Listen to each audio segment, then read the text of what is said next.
Good morning, folks. Sorry, the first thing I see when I log in is Karen apologizing for being late. We're all late. Apologies. We were dealing with some tech issues I won't even go into start explaining. But we're here now. And typically the very last one of these would be the one that would cause a lot of issues. Matt Ginnery, I was about to ask people to confirm they can see me. Your message there has told me people can see me. A couple of people just let me know if you can see and hear, will you? Alex, if you want, you can pop your camera off. Otherwise, people are just looking at you, looking at me. But remember to turn it on when you start the presentation. There's no stress. So, sorry, yes, we've had tech issues. We think we have them sorted.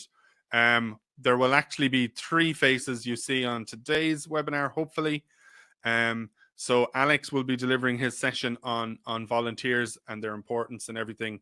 And then we'll be bringing Rob in towards the end to have a discussion with Alex about that. So hopefully it's worth it. Thank you. This is the latest we've ever been getting going, but it's just we're a bit jinxed today, but I think we have it solved. So can see and hear you. Okay, Deirdre, thank you. Like I mentioned, this is actually the last one in this run. I'll talk a little at the end about what our plans are and what we're doing next and all that. But this is the last one of these Event Insights webinars that we have scheduled.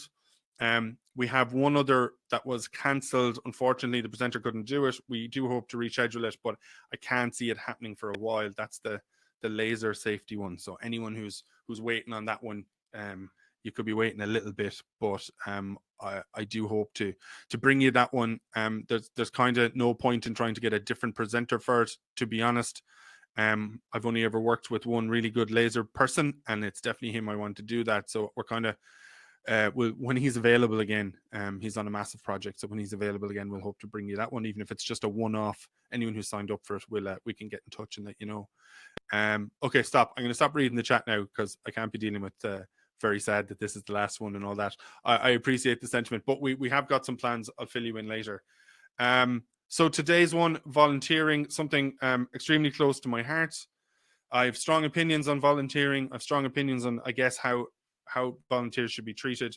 I won't even say when we've had volunteers on our events that they've been my absolute top priority, because sometimes they're not, and that's unfortunate in some respects and reality in others. So I'm kind of, I see all sides of the volunteering thing, I think, because often we're the event management company who involves some volunteers. Often we are volunteers. We do a lot of voluntary work and kind of free work ourselves. So I kind of see all sides of it, and I get annoyed when I don't think we, and I mean we as in my own company, as event managers or running an event, don't treat the volunteers the way I know we should. It's not easy, and there's lots of angles on this, and Alex might get into some of them, but I think if we're all a bit realistic about this, we all know most events won't happen without them, and I'd say we all know that often they aren't treated as well as they should be. So just usual, final time I'll be doing this for a while, but thank you to Actavo for supporting us with the webinars. Paul Griffin, I don't know where you on here today. I know you guys are busy, but thank you for the support. I'd love to blame you guys for the tech issues, but I can't blame anyone. There's Rob randomly appearing down in the corner, checking that his camera still works. So thank you to Actavo. This might be the last time I get to say it for a while. So genuinely, the support has been appreciated. I know that everyone else appreciates it. That people who've been tuning into a lot of these are getting great value out of them, and that's largely due to you guys supporting us and putting them together. So thank you for that. Alex is about to take over and give you this presentation. I've never worked with Alex. I know some people who have worked with Alex. One of the guys that works with me, Connor, has worked directly with Alex and rates him very highly. Everyone seems to think he's a great guy.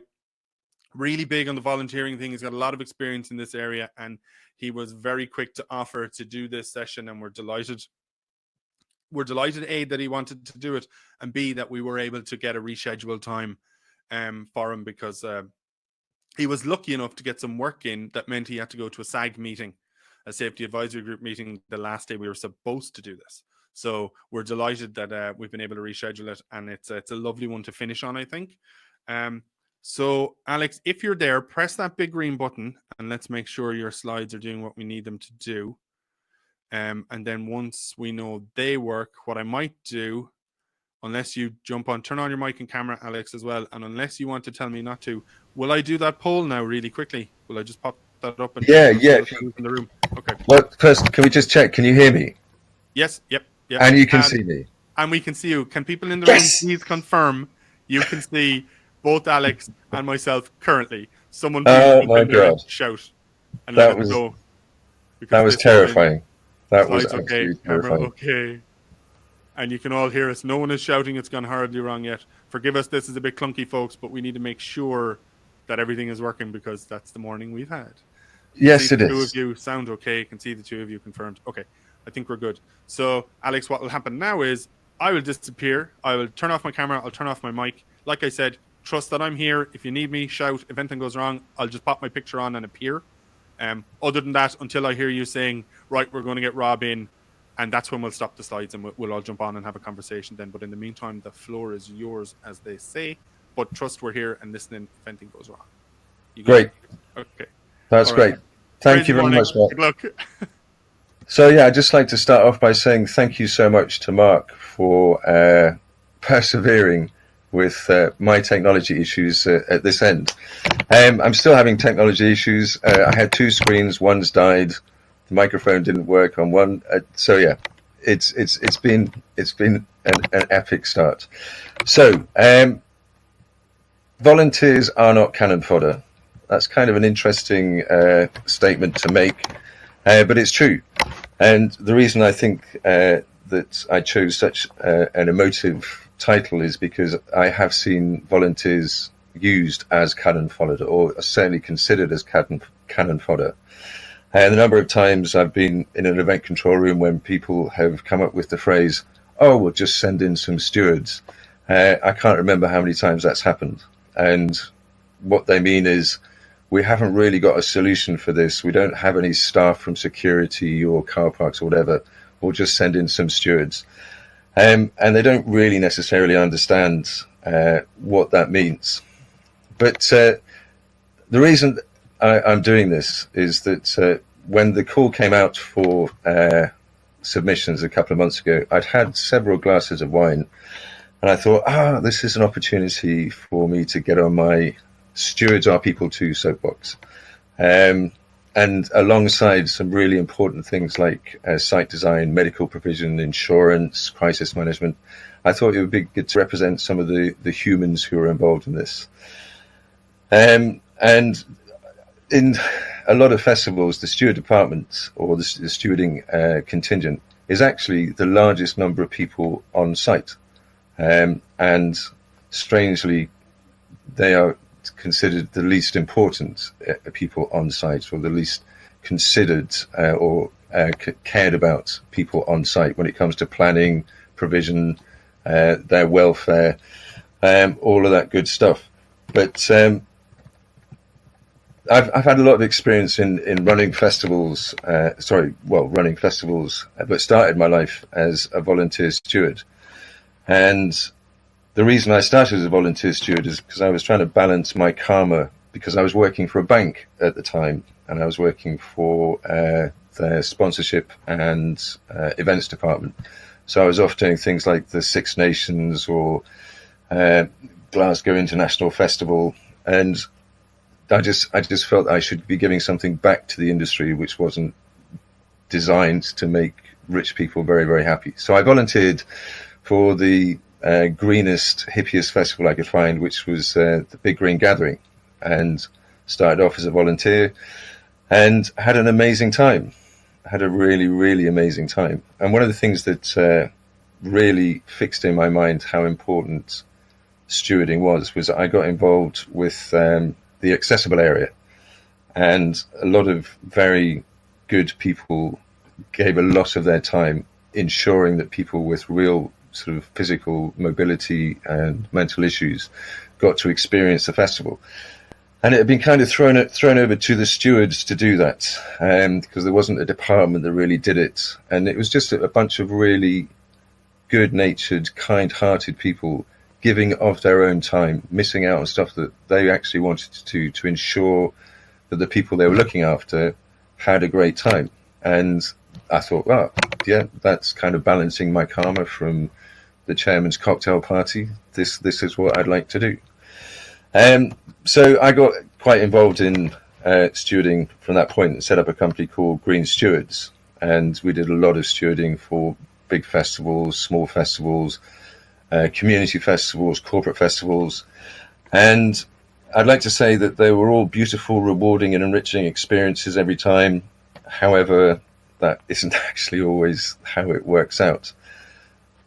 What I found myself doing was being the broker, if you like, between the human beings who were my stewards and the people who were running the event. And both had seemingly very, very, very different needs and desires and attitudes towards each other. So I realized quite quickly that running a steward management operation, or any kind of volunteer management operation, you have to be a diplomat and a parent and a disciplinarian and a service provider all at the same time. There's a huge number of roles that you actually have to become quite good at quite quickly. Now, there's an extraordinarily good exemplar of this who's going to join us later, Rob Wilkinson. And he started doing it a few years after I did. And it gives me no pain to say he's actually considerably better at it than I ever was, which is why I've asked him to get involved in giving this this presentation. So I thought we could start off with what Mark, I've done it wrong. How do I skip to the next slide here? It's not. If you look under the main slide, there's a next button there that's kind of faded out, literally down under the main screen, not over on the right in front of you, center screen down towards the bottom. Your mouse to be able to hover over a next button. Can you see that? Oh, the only one I've got says stop slide presentation. Well, you've done something. Alex, I can see next. Just ask me for next, mate. I can see it, so I'll do it. Either of us can press it if you can't see it. There's no problem. I don't know what it is. I don't know what it is, but today is just not my day for technology. It really isn't. I got your back, mate. Don't worry. Yeah, that's why I love you, Rob. That is why I love you, Rob.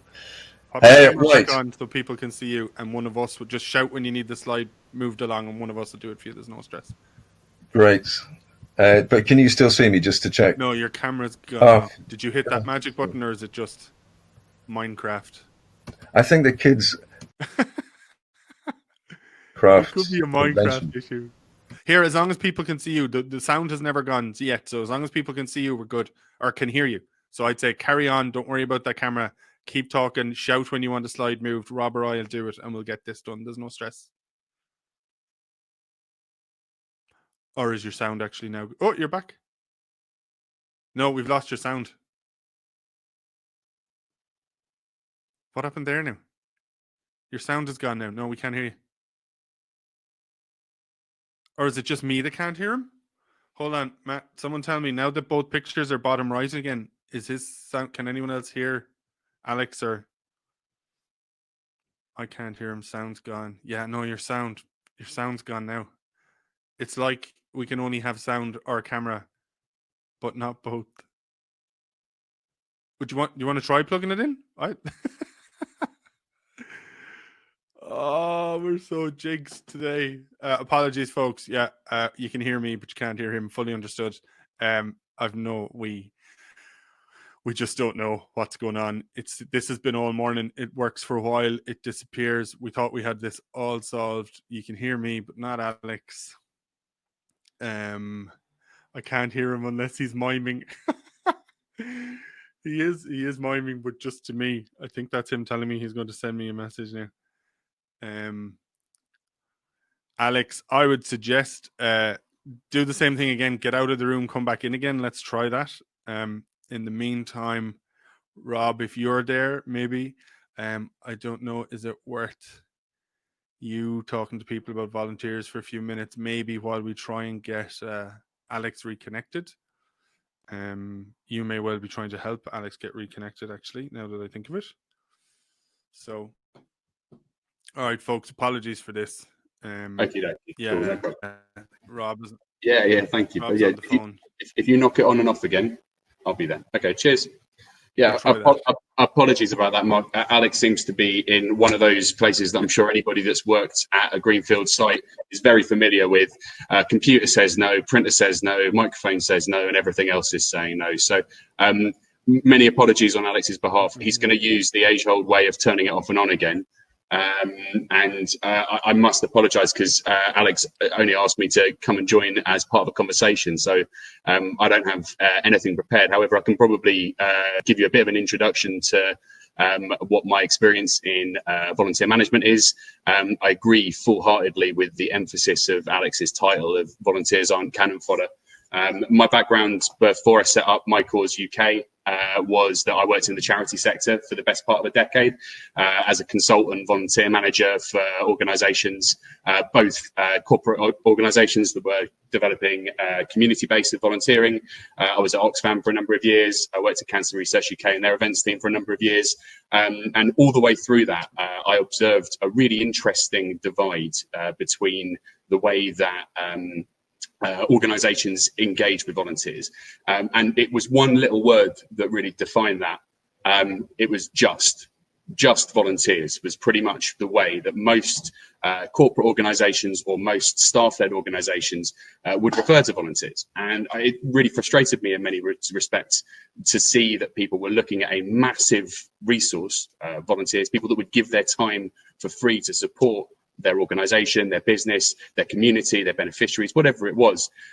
But because they weren't trying to get paid to do that, they were being undervalued significantly by everybody who was within the organisation. There's kind of where my belief that I had to find a way of formalising a structure where you can show that volunteers have got a bit more to offer than your average paid staff member came from. So for me, My Cause, we've been running now from an idea that I had at the pub, a terrible idea that people shouldn't encourage you over alcohol to go and pursue these things. I realised that particularly within the events industry, so across the running events that I've been working on at Cancer Research UK, but primarily the festivals team, which I was working with at Oxfam, and then volunteering and working with volunteers directly at a number of independent and big name festivals. I recognised the fact that this just term was meaning that an organisation like a major festival or a major event was delivering a really substandard job because they weren't investing in or believing in the ability of the people on their front line to do a good job.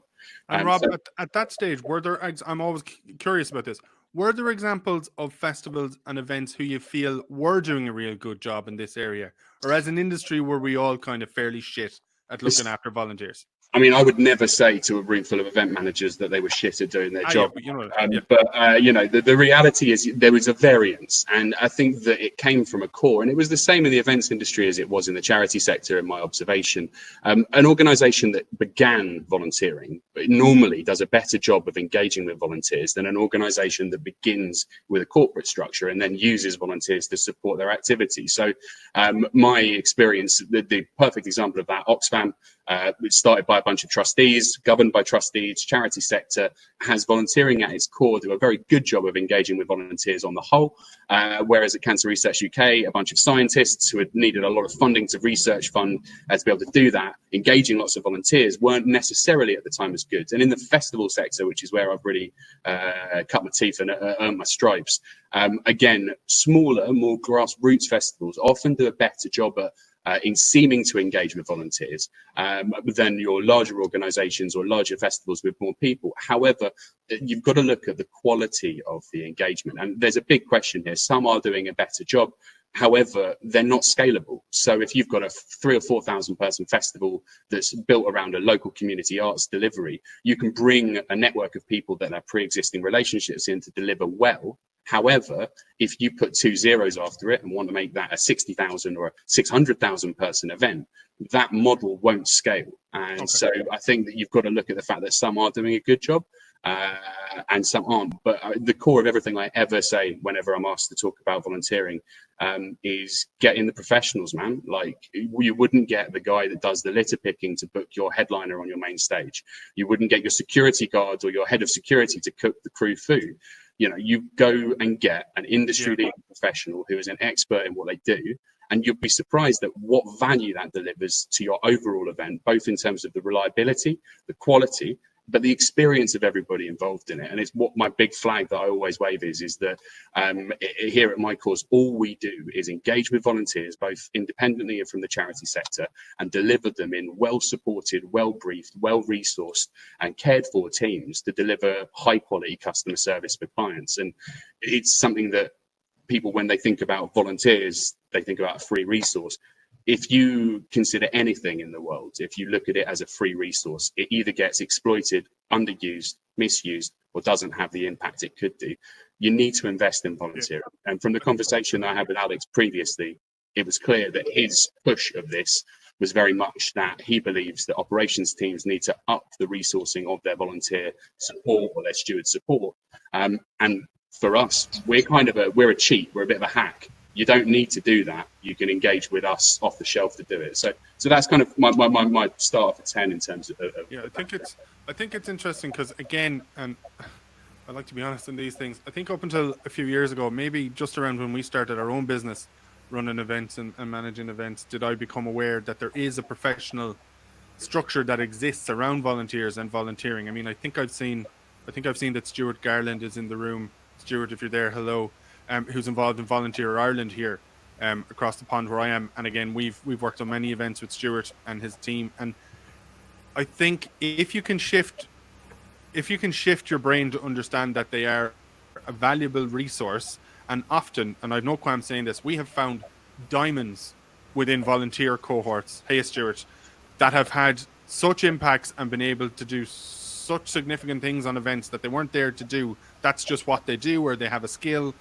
I think you're right. I think we can all pontificate about how volunteers are amazing. We can all say, as people are, that festivals and events won't happen without them. I think what's important is we all need to work harder to show it and demonstrate it. As you say, resource it on events, do it properly. Doing it on a webinar is all well and good. And again, I put my hands up. I've had events where we've been great at this. I've had events where we haven't. And I think it's important that we do more than talk about it. 100%. Action is key. And you can really, I often get frustrated when I look at an event that might have a multi-million-pound production budget, and you've said you've got a guy the best guy you've ever seen doing lasers. You've got fantastic talent. You've got exceptionally curated food. You name it, you've got the best in the business of everything happening. And the customer expectation now, more than when I first started in the field, is so much higher of the quality that they're going to get.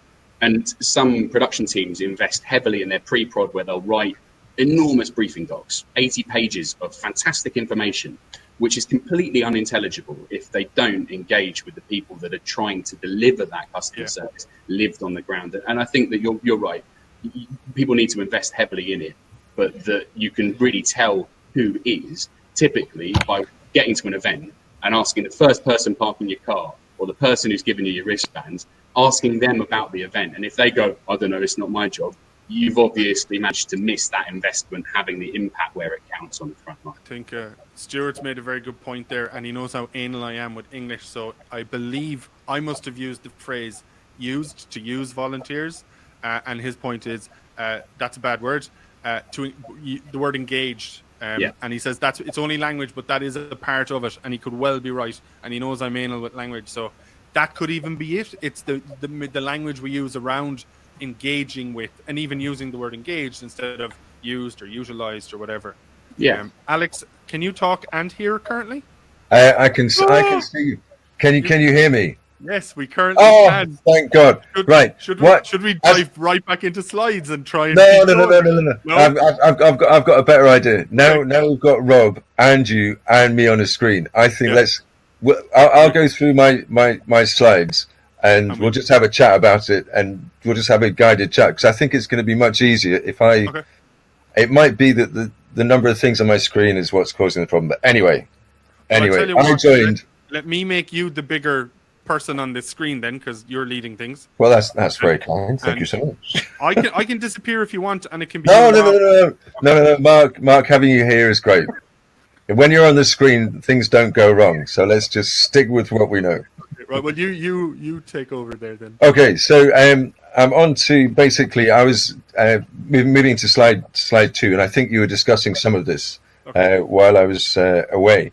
So basically, we're looking at why volunteers volunteer. we've talked about the fact we should value them in the same way as we should be nice to cats, and we should, you know, sort of value good things in life. But the reality is that when you're talking about stewards, you're talking about an individual, a human being, and they have a life, and they have aspirations, they have fears, they have concerns, they have problems in their lives. And I think what's often overlooked is that these people have volunteered their time to come to your event. In our industry, a lot of it is because they want to come and see a show that's sold out, or a show that they haven't got enough money to get the ticket. But what I was hoping to do with the general thrust of this is to widen the discussion beyond festival stewarding. Festival stewarding is a huge part of what we do, but there are also volunteers who do other aspects of sort of delivering for festivals. People volunteer in the kitchens on crew food. People volunteer in the car parks. People volunteer on the ticketing. There's a huge range of volunteer positions which are filled by people who aren't paid, and they are a just massive proportion of the staff on site, and they're so often just overlooked. And the thing that makes it even more annoying is that they're overlooked because they're not paid. Because if you're paying for something, you put a value on it, and you want to see a value from it, and you want to look after that investment. But if somebody comes and does a role for free, because you're not paying for it, you don't tend to value it, or it's less of a value to you. And I think that that's something that needs to change in the industry, because the people who come to your event as volunteers, I mean, we would have sometimes 800, 1,000, and Rob will back me up on this, that there's more than that will come to an event. And they're the single largest contingent on site at an event, but often have the worst campsites, the shortest number of radios, the least access to the crew bar, or at least welcome in the crew bar. And they're kind of looked down upon by everybody else. So the paid stewards, the security, everybody looks down on the volunteers because they're volunteers and therefore have no value. If they were paid security or paid stewards, they would have more value. And I think that's a fundamental thing that in the industry that we need to understand. Just because you're being paid doesn't make you a better human being or a better resource than the person who isn't being paid. And in some senses, you could say the person who isn't being paid has more value to the event because they want to be there. They've chosen to do that. And I think that's something, again, that festivals or events kind of miss the point. Your paying customer is great. They pay the fees, they pay for all the other stuff that you need.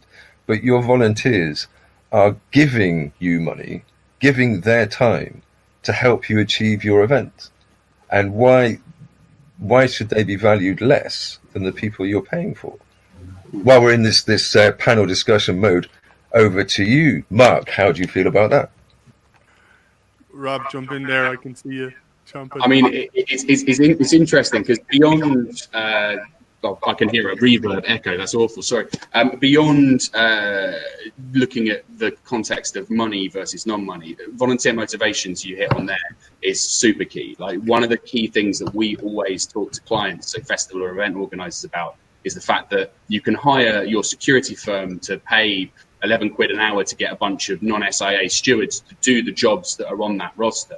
However, they'll be bussed in from somewhere else and it's just another day at work.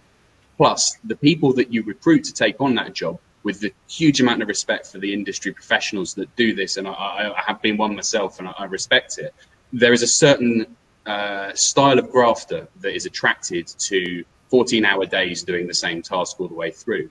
When you're recruiting volunteers, you're recruiting potentially doctors, politicians, lawyers. All of these are people that have volunteered with me before.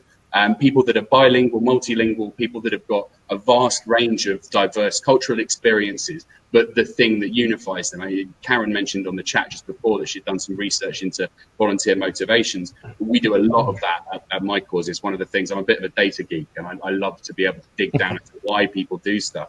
And you're completely bang on. The show itself, so the content, the lineup, the cultural delivery that event has is the #1 unifying motivator for all of our volunteers that get there. And that's second, that's just ever so slightly ahead of what you were saying, Alex, which is the volunteers are doing it not just because they get the free access to it, but that they're doing something that they feel good about doing, so that they're enjoying either the role, be that stewarding or gates work, and we go a little bit further than that by making their time do good. So when they volunteer with us, they're volunteering directly to support financially a charity they've nominated. So we've done what we can to emphasize the two things. We talk and sing about how great the show is, and we curate a cultural group of people that want to be there. Number one, motivation. And the second thing we say is, even if the job isn't exactly what you want to do, but we outline what that job will be first. We're not going to tell somebody they're going to be manning the backstage entrance point when they might actually end up a fire tower in the arse end of nowhere. And we manage that expectation to get there so they know what they'll be doing. But once they are there, we let them know that even if the job isn't satisfying, even though they knew it was going to be what there is, there's the double whammy of the fact that every minute of your time is worth something to something you care about, be that an animal sanctuary or a hospice. And I think that's it. Motivations in the security sector, how much are you getting paid an hour and is your food shit? Motivations in the volunteer sector, a billion. It's a far more diverse set, and you've got to do your best to manage that expectation wherever you can. Yeah, I totally agree. I mean, Mark, I mean, you work with huge promoters across, sort of multiple continents, and do you find that this is an internationally sort of persistent attitude towards volunteers, that because people aren't paid, they seem to be second-class citizens or slightly substandard, despite the fact all they needed to do was go and sign up with the security company, and then they would suddenly be paid staff. But it's the same individual, and it's only the title of how they're described in the organizational structure which has changed. No, I think in my experience internationally as well as here, yes, it's a pervading thing. There'll always be the outliers, and there'll always be the ones we can all wax lyrical about for a couple of hours going, Jesus, great experience on this event, or I always see the same volunteers on that one, and I know they love it, they keep going back. But generally speaking, and that's why I'll make another point in a minute that I think is really important, but that's why I think it's important to acknowledge that sometimes, and even as I said, within my own company, sometimes we're better at this than other times. But I'm conscious that if your experience, Alex, as a volunteer in one of my events is one of the events where I know I wasn't the best at it, I've not done right by you. Do you know that kind of way? And I overthink some of these things. It would be easy as a businessman to go, look, we're all too busy that day to be arsed with volunteers. We were brilliant the next day. We gave them everything they needed, But the reality is that maybe you don't come and volunteer anymore, or maybe I've put you off volunteering fully. Now, that's me slightly overthinking and probably doing much more than most. The point's already been made in the chat about, the people who may need to hear this versus the people who don't. I'm quite self-analytical, and that applies to the business as well. I know when we've done well, and I know when we haven't, and I know we've not done right by volunteers, even though in my heart it's a key thing for me, and I probably do well there more often than some others, but we're definitely not. And the fact is, the other point I very briefly wanted to make before I jump is that one of the great things I've loved about these webinars and the presenters we've had on them and the people in the chat is these discussions are so real world and realistic that I think that's why people are getting benefit from them. There are people in the chat who I know personally volunteer all the time, love volunteering, they lecture about volunteering, and they're the ones making the points that, look, lads, lots of volunteers are great, but we've stood beside some then who do nothing, they just want to watch the show, and that doesn't help. There are a million sides to all these things, and I just want to make that point. One of the great things about this little community that's formed around these discussions is that people are so realistic about this stuff that we can see the good and the bad, and we all know there's great volunteers and then that there are less good volunteers. I think generally speaking, they're not treated. We don't treat them well enough. We don't value them. As Stuart says, we don't engage with them the proper way, which actually isn't just about their self-worth and self-actualization and all that. The knock-on effect of that benefits my business or my festival or my event. And if we could join all those dots up, I think we'd all be much quicker all around the world to actually value volunteering as a function much more if we just join the dots a little bit from a business perspective. I totally agree, and I think that it's very important to be clear that volunteering does not give you instant-centered. You are not a clearly supremely evolved human being with everybody else's best interest at heart. I can speak from bitter experience of an entire family who came and were the best stewards you could ever imagine. They just wanted to work all the time, extra shifts, no problem. So long as they could work together, they were just unstoppably brilliant as stewards. It was only when the police brought them to the steward office and said, these guys have been dealing pills all weekend, I realized quite why they were so keen to be out there working so hard. And it's, you know, it's going to be a lovely story. You screwed me over. It was just the best. it was the best scam ever. And I mean, but you have as a stewarding organization, then that's something that we would try and do. Clearly not particularly effective in that case, but I know that Rob takes this really, really seriously. Is that we have a duty as, you know, so providers of stewards to try and filter the stewards that are coming through, to keep an eye on the ones that we might think might be a little bit of a wrong 'un. But at the same time, balancing that humanity of, you might look like a wrong 'un, but that's just an unfortunate, you know, freak of nature. You just look like a wrong 'un. You're not necessarily out there trying to sell smack to children, but I will keep an eye on you just in case. So it's balancing that. And it's, again, in my list of things that I think that you have to be to run stewards. So I think father or a vicar or a counsellor is in there at the same time, but also a defender of the weird and the freaks against the fact they just look like weird and freaks. And they are welcome. We are a broad church, and you are welcome in our church, so long as you're not selling smack to children or anything. My business partner just sent me a message going, pill dealing family, that was a curveball. Exactly how I felt. Well, I'll tell you, it's interesting to hear you say that, and I think anyone on this group, anyone who's interested enough to listen to this, has probably all got that one anecdote that they always say, I was working for another organisation when, and then has, as you say, the experience that you've just. Oh, I've got more, Rob. I've got more. I mean, Alex, I've had a beer with you, man. I know. More than your fair share. But the thing I think, in terms of like useful and practicable takeaway from that kind of experience, is something that I've always been massively passionate about. People think I'm an idiot because I spend a lot of time training my competitors to be better. And I know that sounds like a strange thing to do, but we've created online onboarding processes. I've written steward training till I'm blue in the face for everything from accessibility to standard stewarding to sustainability. We've adapted all those different things.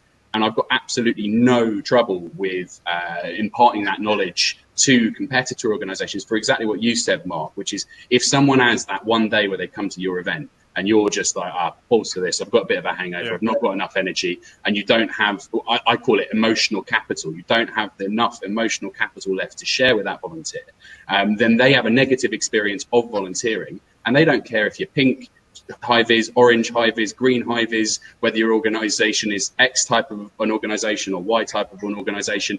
They had a bad time volunteering, and they'll become a net detractor to volunteering at events wherever they go, because they'll tar it with the same brush. In the same way that if you've had school dinners treacle tart, you might not like treacle tart for the rest of your life until you've had one that someone actually knows what they're doing, cooks it, and it's delicious. So it's that high quality delivery all the way through and creating standards.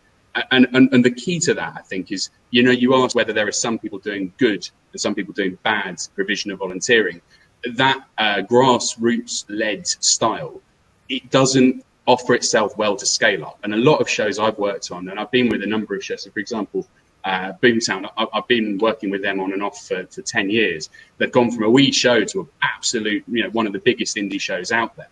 And in year 4 or year 3 that I was there, I rebuilt everything from the ground up, because I realized that if you were going to grow the community-led volunteering that stood at that stage further, it would get to a point where you would get, as Alex says, people exploiting the system, people that realized they were anonymous and they potentially had an advantage. And you've got to build a very different system to offer that emotional capital, so that personal feeling that means people feel engaged, feel cared for, and feel supported at a scale of, you know, I mean, anywhere between 100 and, I think I worked out, I had 3,500 volunteers at a show once that I was responsible for.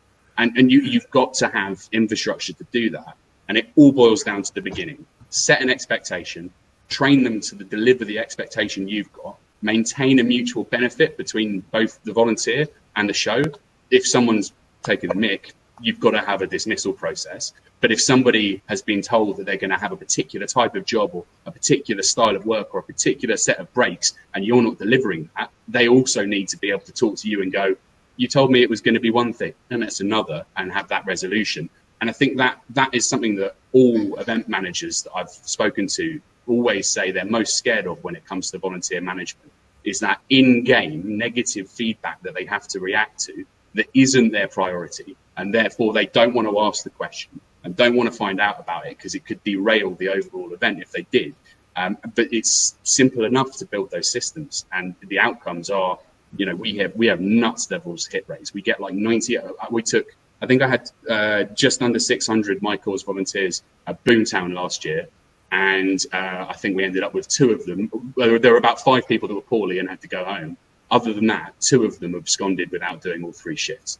Now, that is completely freakish, and I will admit, I was like, I couldn't quite believe it happened. But I truly believe it's not that we're the best at it, it's that we are open about the fact you've got to manage those expectations, you've got to deliver on it. And if you've cocked up, you need to be confident putting your hand up and dealing with it then, rather than waiting for a wash up to take it on. That's my money anyway. I think you're right, and I think that the more organisations like yours, and for the sake of fairness, there are other brands available. Oxfam, pretty kick-ass at stuff. There are other very, very good volunteer management organisations out there. Yeah, I've worked with Rob a lot. That's on here as well. I think I spotted him in the chat. So yeah, you've got. But I've just worked with Rob. The last gig I worked on with My Cause was Bristol Light Festival, when we had Storm George come not once but twice through our event. So it was horizontal rain, standing there, and the stewards, bless them, we're just saying, is there any chance you might be able to get me a cup of tea? And Rob's crew were out there, again, walking horizontally into the wind, trying to get tea and coffee to these poor people standing on bridges. But they stayed, and I think that's one of the things that I particularly liked about running stewards, is that once it's all over, even if it's just your shift has finished, you get to the end of that shift and everybody comes, sort of limping back to the fire, dripping wet, utterly battered and exhausted. And there's such a sense of camaraderie and achievement, and we did it. And that sense of belonging within the stewards is just an amazing thing to see, because they've worked so hard for little thanks in really difficult conditions, and they've done it and they've finished it. And a lot of stewards that I've worked with didn't think that they had that in them until they'd been challenged to that level. They did not know that they could actually push themselves to those levels of endurance. And seeing people grow over one festival, from somebody who's quite shy and obviously not confident around other people, to leaving, slapping their new mates on the back and going, I'm definitely going to see you next year. That's something which you can't buy. And to be able to provide a safe, supportive environment like Rob does, like Oxfam does, to allow people to grow as individuals, I think that's crucial. And I think that kind of links to something that I'd like to talk about if my slides were working. But it's what is, how can organizations capitalize on this huge gold nugget that sits within their operation, which is the stewards, and the sense of belonging and tribal kind of goodwill that the huge lump of stewards have for that event. If, as both of you have said, if you treat your stewards badly, they won't come back. Now, they'll probably never steward anywhere ever again. But if you treat your stewards well, and Glastonbury is a fine example, you will get the same people coming back for decades. You'll have their children coming to try and work on the same team. And that works at Glastonbury, because Glastonbury really, really care about their stewards. They have an immaculate steward management system. They have a really charismatic, caring guy at the head of that. He gives money. He gives actual physical money in value for the time that they give.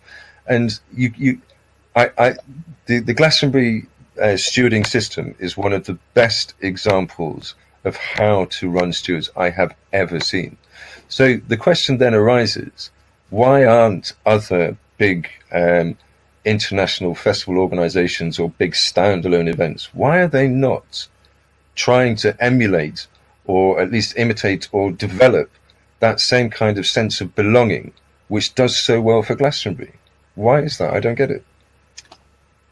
I could take a punt. Go on. So that exactly what you've described, and just for the record, I couldn't agree more. The core of our business model, I looked to emulate the community management delivery that Glastonbury Festival direct stewards have achieved. So for those that aren't aware of what that looks like, they have divided their enormous city down into fiefdoms and areas where they have an area manager for volunteer management, who then recruits from existing community groups. So people that have got links to a particular community, be it a PTA or a carnival group or something like that, that's local-ish to Glastonbury, which means that you've got groups which have got pre-existing relationships and networks on the ground. And that creates what is the key to the game with every volunteer management system: peer pressure. It creates a way of meaning that you're not just letting a faceless organisation down if you don't turn up to your shift. You're letting Sharon, who does the PTA organisation, down, or you're letting people that live on your high street down, or people that you've got some other relationship with down, which increases your reliability, and therefore you're able to then deliver or request of them a high level of service. And anyone who's attended Glastonbury will have lots of funny stories about stewards. You'll be surprised how the majority of the boring stories you don't hear are the ones that mean it works really well. In answer to your question of why other people don't do it, my gut feeling is actually just the longevity of an event management business plan. And that in an organisation that has been around for as long as Glastonbury Festival has, and has developed such, or by complete necessity has required such community buy-in, there's always been a length of commitment, which is we will be here forever or ad infinitum, and that therefore we can make this desirable. Secondly, they've also got of late, of the last 20 odd years, the sellout set, which means that it's a guaranteed way to go there without the hassle of trying to get a ticket. Every event manager would love to have both a guaranteed sellout and the belief that their business will continue going strength to strength, and therefore want to make a 10-year plan. But relationships aren't, you can't make a 5-minute relationship with someone on the phone that means that you're going to be able to rely on them at 4 o'clock in the morning in the southeast corner of Glastonbury. You need to have developed that relationship way in advance to be able to get the most out of them, and also know you've got the right person in the right place.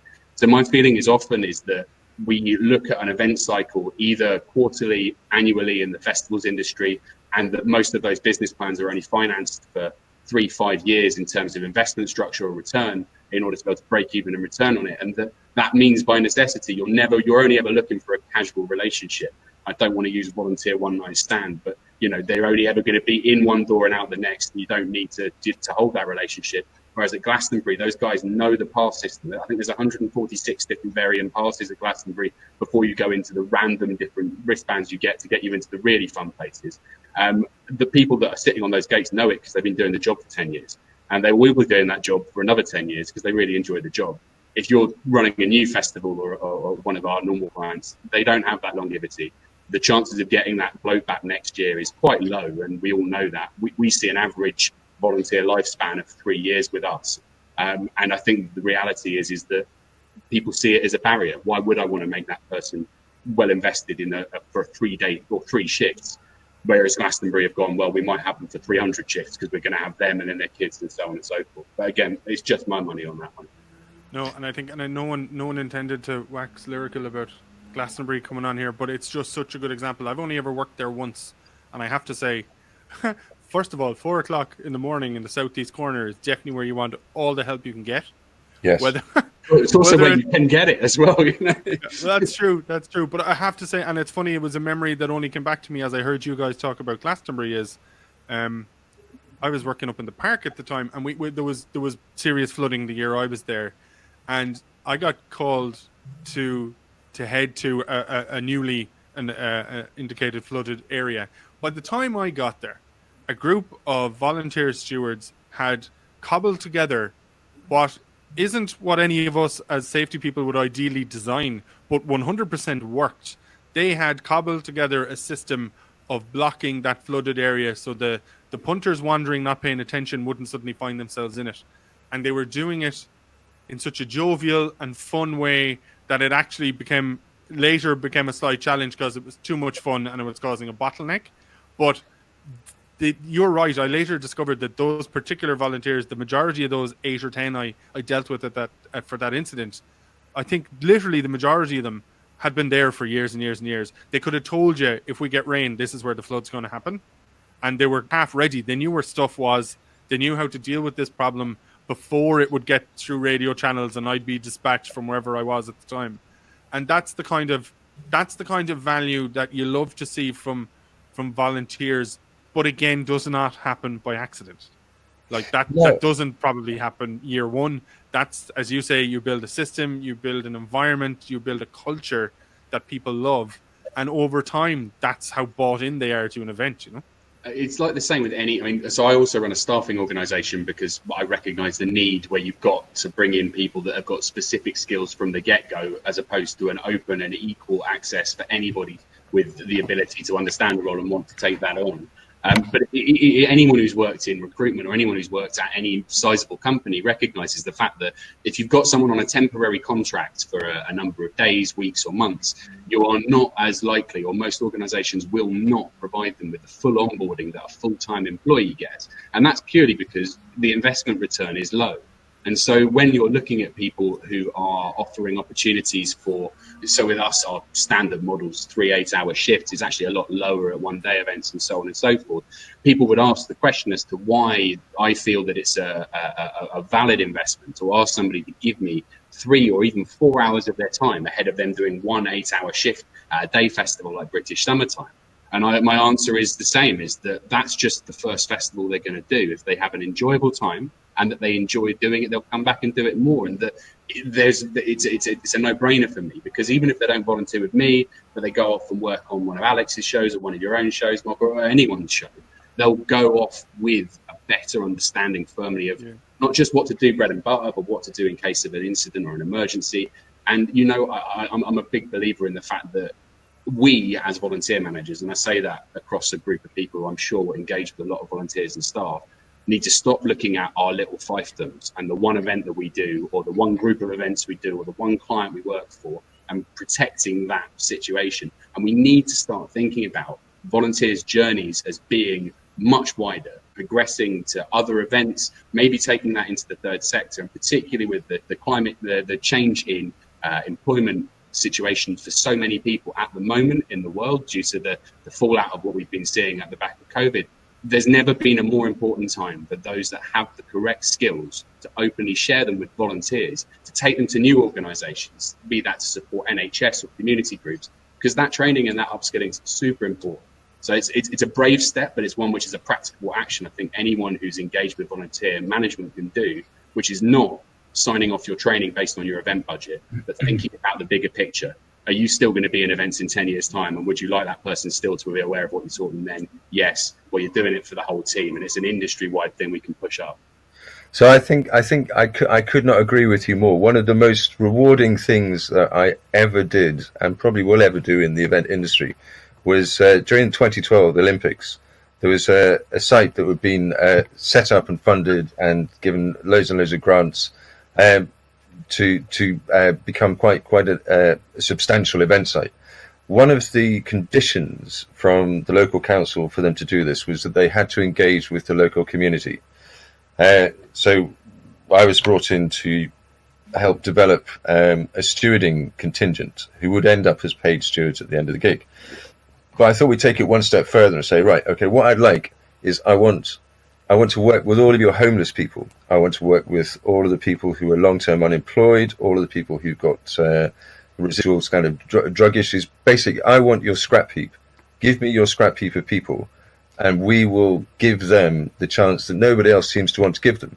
Because I was working with a homeless charity at the time, and they partnered up with me and said, yep, let's do it. So they went round Crisis and Mungo's, all of these places.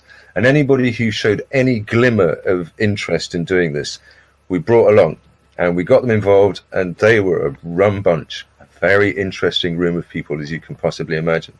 So we stuck them all in buses, took them out to a farm on the top of the Mendips, and this was all paid for by various different people. These guys didn't have any money and didn't have the money to do this.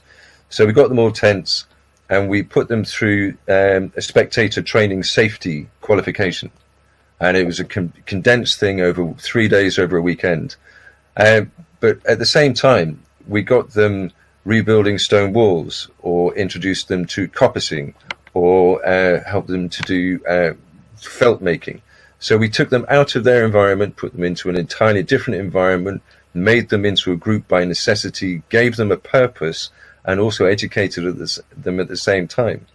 And while the 2012 wider project failed, the people who were still motivated, keen, really cared about the other people in their little groups that we created were those guys. Those were the people. And it was because somebody had actually thought, you're worth it. Here's an opportunity. Let's put you together with a bunch of other people in a group, train you, give you a purpose, and that's you. That's you starting in life. It's a chance that you didn't think you had because nobody's going to give it to you. Here it is, on you go. Now, I'm not saying that to just to demonstrate what a terribly virtuous human being I am, but it is a model that works. It really does work. And I think that, unfortunately, we're going to see a lot of people who really have very few ideas of what they're going to do with their lives. And their lives are going to start going to some quite dark places.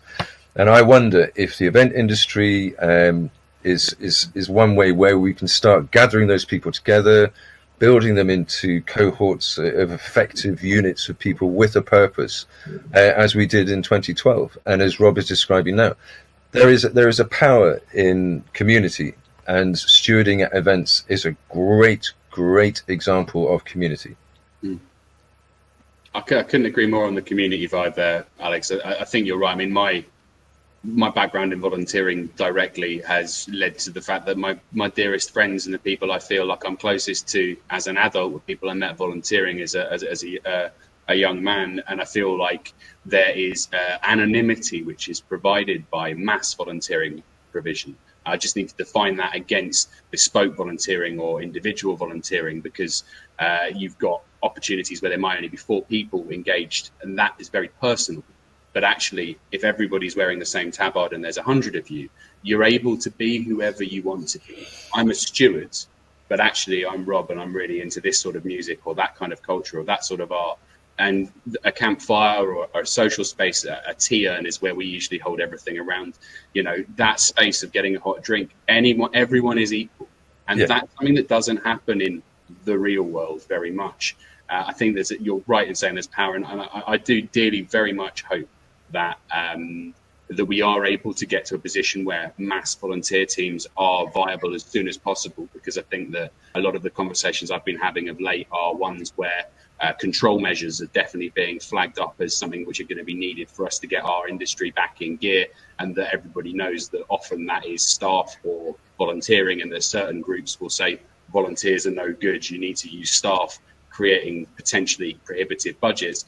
But that actually, if we can look at the cost of staff versus volunteering, getting volunteering levels and skills and training up to a level that every SAG in the country knows that if they've gone through X training or X briefing, that they're going to be worth their salt, that actually that's a cost-effective industry-wide way of doing things that mean that all of us benefit. Plus, who knows, the more different minds you throw at a situation, the more different outcomes you get from it. There are many different ways of skinning a cat, as they say. And I think that there's some amazing outputs that come from, as you said, Mark, chucking a group of volunteers in front of a question rather than putting the health and safety guy out to deal with it. It's not always the right thing, but it's what makes our industry so fun, right? But again, the other thing is, as a lot of us have pointed out, like those volunteers, those individuals who are volunteering have their own skills, their own life experience. The thing that, like, I think one of those in Glastonbury that I talked about was a farmer, and like he knew about land, he knew about water, he knew about how to fix these problems. Like there's just skills there that the rest of us, with all the qualifications and specific expertise in the world, are just not going to have. The number of times my site vehicle's broken down and it just so happens that the steward's a mechanic and has managed to fix it for me. I mean, I know it's because I buy rubbish cars, but it's fantastic the number of skills that those people you wouldn't expect would have. But it's fascinating. But actually, as a matter of interest, you mentioned sorry, Alex, we're kind of taking over now. No, you carry on. My presentation's gone to shit anyway. You carry on. This is just a fun panel chat now at this stage. I'm interested in the concept, and look, you know, I operate predominantly in Ireland, and I suppose we're much smaller in many ways than what happens over in the UK. That concept you mentioned of like a training standard or something that over time SAGs might even recognize as is that something that's a lovely notion in your head and you'd love to make happen sometime? Is it something that people are actively acknowledging as would be great and let's make it happen? I mean, that sounds to me like something amazing. There is one already. There's what we used to deliver was it's an MVQ level 2 in spectator safety. Oh, which that is that one needed. Yeah, so that's a really easy thing to deliver over a relatively short period of time. It does involve some commitment and engagement from the individual because it's not paid time. But if they're going to walk away from that with a recognised certificate, which is the next step to something else, then that's a good thing. And if we could get to a point where either that qualification or this new kite mark qualification is sufficient to convince a SAG or a local authority or an EHO that the people in charge of a COVID-friendly environment know what they're doing, and you don't have to question them, then maybe that's something that should happen sooner rather than later. I just, for my money, we've put a number of stewards through the MVQ, in fact, and it's been a fantastic experience for many of them. Annoyingly, it comes with prerequisites about the level of previous training they can have had. So, for example, if you've already got a degree in English literature, you're no longer valid and able to take on an MVQ level 2 spectator safety. And let's face it, I think there's quite a few conveyor belt courses that are going to leave people, sadly, even event management students, where they may not have an industry to go into. My argument would certainly be beyond that. I've done a lot of research, and I've looked through the way the SIA train security guards. I've looked at the MVQ structures that exist. For my money, I think the problem is that all of them are trying to look at the formal education structures that exist in a year-round 365 employment environment. So, oh, well, it's worth investing 5 days on an MVQ or 3 days on an SIA or 4 days, whatever the standard is, and it's worth spending some money on it because I'll then be able to get a job that's 5 days a week, yada, yada, yada, 365 a year, and the investment's good. I think that the training that was put together, Alex mentioned around 2012, was a fantastic example of we have a specific event deadline, a specific framework to deliver it in, and we need to get people trained to pretty controlled specific skills to get them there. And I think that particularly with a new COVID-aware situation of all events needing to be able to have a particular level of awareness on the front line, be that for identifying symptoms or knowing how to safely engage with people, that there's a real potential for there being a much shorter, maybe a 4-hour course, which acts as not a full-blown piece of paper waving around my certificate, or a short thing that anyone can do, that then means that you've got a bunch of people that have that level of training, but the proof will be in the pudding. If you have a control group of people who are operating without that training and a group of people that have it, can you see a difference? A couple of years ago at Boomtown, I designed a bit of training for them, which I thought was going to make a massive impact, which was basically around an event-specific, in-depth steward walkthrough of what it looks like to exist at each one of the core points and what the most common things you're going to see. There was also the background in your base level health and safety and event awareness. I didn't deliver it. I intentionally didn't deliver it to the whole team. We delivered it to a group of 200 out of, I think it was 1950. And then we did feedback afterwards. And out of the 200 that did it, their experiences were 8 to 2 better out of 10 better experiences of volunteering based on having received that training. So we know that from a participant point, training is beneficial. What we didn't do and what I couldn't do is from an event manager's point of view, or from a council point of view, a SAG point of view, a health and safety point of view, were they more effective in delivering the control that their position was designed for? And I think that short of getting someone who buys into this as an idea to try and put that framework into their events, I think would be doing a lot of theorizing when actually practice is the only way I think it'd ever work out whether it works. Yeah, one thing that I've always found is very much everybody has their own style and their own view on this, but a steward briefing is a critical part of how your event is going to run if they're well briefed, to how your stewards are going to experience it. But I almost became quite angry when I was presented with what had been described as a steward briefing document, which was going to be circulated to all the stewards at the event. They were going to read this in their own time, and that was us covered. That was the briefing done. It was a 14-page document, and by page 7, there were just reams of legislation and regulation just copied and pasted into an A4 and given to this sort of 50-year-old lady or this 19-year-old sort of student, and that once they've been given that, all kind of duty had been discharged. They've been briefed. If anything goes wrong, it's not us. They were briefed. Now, what you're describing there is just like sort of a shortened version or a certificate for this is how we're going to deal with COVID. These are the protocols. Here we're going to do it. How would you make sure that was delivered in an effective way and not in a kind of wholesale? Yeah, and everybody see this flashcard, right, bang, done, you're all trained. I mean, you guys have probably got more experience as lecturers than I do, but I've done a little bit of understanding adult learning in my background, and you do it in the same way you do anything else. You take that 15-page document, which I've got a funny story about, but I'll park to the side. You work out what your 10 or 5 key learning points are, and then you start the learning journey at the point of advertising the role. So you create concurrent themes that are repeated, that go through onboarding, initial pre-event briefing, at-event briefing, literature backup, supervisor briefing, and then debriefing. And if you just keep on using the same core messaging, the rest of it around it is good. Those are the bits that stick. It's proven. It's how you teach kids to do stuff. So the incident I was going to mention, though, the 15-pager, a very large conglomerate, I'm sure most of us have had the experience of working with over a number of years ago, forced me to send their event briefing pack to every single one of my stewards. I think there was about 180 of them at the time. I read the pack. The last 6 pages were the entire Rolodex of who's who, large event conglomerate, with their personal lines and personal emails. Basically, it was a how to get a job in events, and they forced me to send it to everybody. I have to say, some of the names on the back of that, I was bamboozled that they really wanted to send that particular chap's personal mobile number to a bunch of their stewards. But there we are. It just shows that no one actually had read the bloody thing in the first place.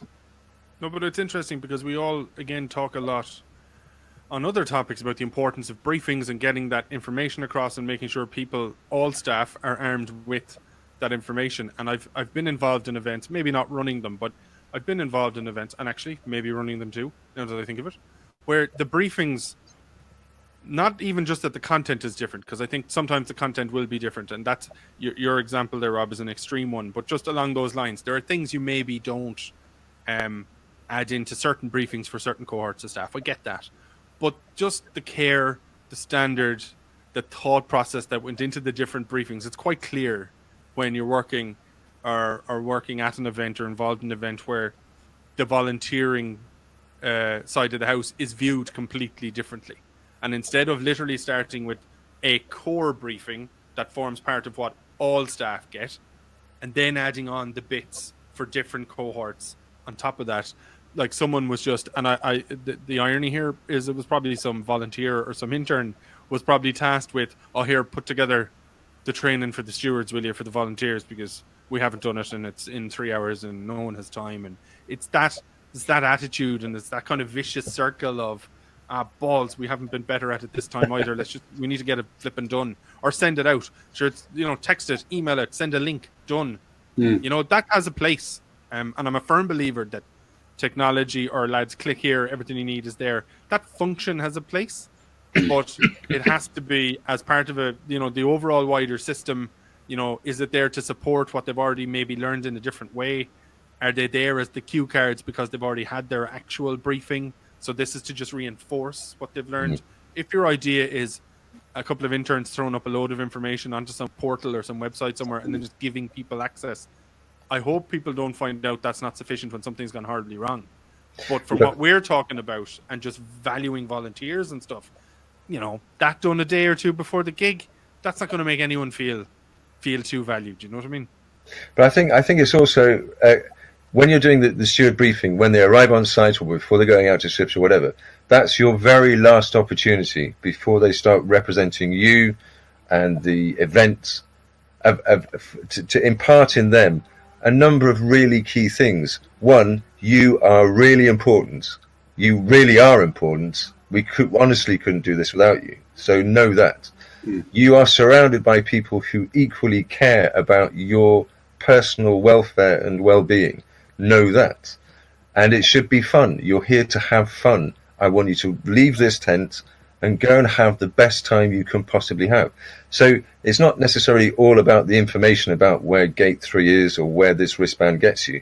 That's the last rally to the troops. I used to love doing the steward briefings because there is inside me. I can actually imagine you being very good at doing steward briefings. There's a frustrated street performer in there somewhere, I'm sure. But it just used to make me laugh and just get everybody just clapping and having a great time. And again, back to basic psychology.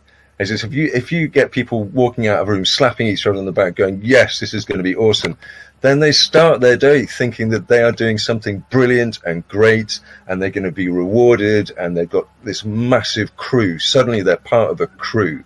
And that is a huge part to making an effective stewarding team. Totally. The line we always use is, you're the most important person at the festival. You know, it's not the person who's booked the artist. It's not the guy playing on the stage. It's not anybody else who's at that show, who's walking around with a high vis and a radio telling you what to do. You are the most important person at the festival. And we believe that. You need to believe that. And if you all do that, then you're going to carry yourself and deliver your job in a completely different way to thinking, I don't really know what I'm doing. No one really cares what I'm doing. I really don't have the support I need. And, you know, you want your event to believe that it's the best event that it could possibly be. And if the staff believe that, then it means the event is telling everybody that it is. It's an absolute no-brainer for everyone involved. I think for me, there's a real communications challenge to that. Because again, being honest, the three of us guys here, right? I could see you two standing in front of 300 volunteers saying the kind of things you're saying and it having a real impact. I wonder if me, as whether I'm the event manager, organizer, safety officer, whatever, in that type of role, standing up saying the exact same words, I wonder, does it come across the same way? Does it actually imbue those people with that same sense? And this brings me back to, and there's conversation in the chat has been ongoing about it as well, about that role of a volunteer manager, that they're not all there just paddling their own little canoes beside one another, that there's actual structure. There's an Alex or there's a Rob or there's someone leading them who also sits at that big table where everyone sits, but that it's given that level of importance that there's a really engaged, involved person like the guy at Glastonbury that you described. I think that's important. I think that person, that charismatic, I think Alex, you said that charismatic leader, I think that's key to it actually feeling real to them, because they can start their day clapping one another on the back and that's fine. But as the day gets harder, or as that rain comes in, or as they meet the challenges, it needs to still be in there. And to me, that's where that event manager, that volunteer manager is key, or someone in a role like that. I completely empathize with what you're saying, but I think I subtly disagree with what you're saying in terms of the role of the event manager or the role of the volunteer manager. The bugger is that, I mean, I've done some training in being a volunteer manager. I'm a member of the AVM. I read all the volunteer bump that comes out of the government. NCVO is like a go-to for me. This is what I do, right? And I know all those things. And I happen to be a confident public speaker. However, a lot of the people that I recruit to become my on-site managers are exceptional ops heads that are able to manipulate incredibly complex spreadsheets and make sure that every single thing that needs to be in the van will be in the van, and that all of the safety, health and safety risk assessment dynamically done on every position. They're great at that. But if you ask them to stand up in a high-vis in front of a room of 300 people, they'd shit themselves. So what we do, and what I know a number of organizations also do, and if you think about it, think about outside of our bubble, it's what every corporation does, is getting a charismatic trainer. If you can create the quality material to make it clear that what you're trying to get across, it doesn't need to be the boss. You know, listening to the boss does have its own set of really positive attributes, and I respect that. But actually, the content should speak for itself, and getting the right person who's confident in delivering that, has as many questions that they can answer as possible, but can tell someone where they can get further information or the correct answer, rather than just making it up on a wing and a prayer. Investing in that separate to volunteer management, because volunteer manager has many hats. And often, particularly at the beginning of an event, when you've got people arriving, needing to be put on the ground, it's the most critical time for that volunteer manager to get their plan delivered. They don't want to then be quickly just do my hair, get my lippy on and go and talk to a room full of 300, 400 people. It's not necessarily the right thing. I hope that makes sense. Yeah. But I mean, I would agree, and I also and again would respectfully slightly disagree with you. I think it's absolutely critical that the guy who is, or the person who's at the top of that tree, stands in front of those people and says, right, I've asked you to come here, and I will not ask you to do anything that I physically wouldn't expect myself or my children or my loved ones to do, and for them to know that you're a human being. And having a great trainer is, I totally see where you're coming from, but that's a trainer. What I also like to see is, I want all of the stewards to see me at 4 o'clock in the morning on my knees trying to sort of mend the flood that's coming down Mark's Hill. I want them to see me there, because I want the next time they go down to the campfire, I want them to say, oh yeah, and that Alex, remember that gobshite who was telling us about what we should be doing? He was actually there, and I was throwing bags to him, and he was like rolling me fags or making me tea or what. And that is that community. It goes back to that community aspect. And I think it's really critical that there isn't, that particularly in the stewards, that hierarchy is broken down as much as possible. So the man at the top or the woman at the top is as likely to be there being shouted at by horrible people on a gate and putting up with it as you are. And I think that is what makes volunteer stewarding or volunteering a particularly rewarding thing for me and for the people that I've worked with, because it is, we are all in this together, and if we don't all do this together, we are all screwed.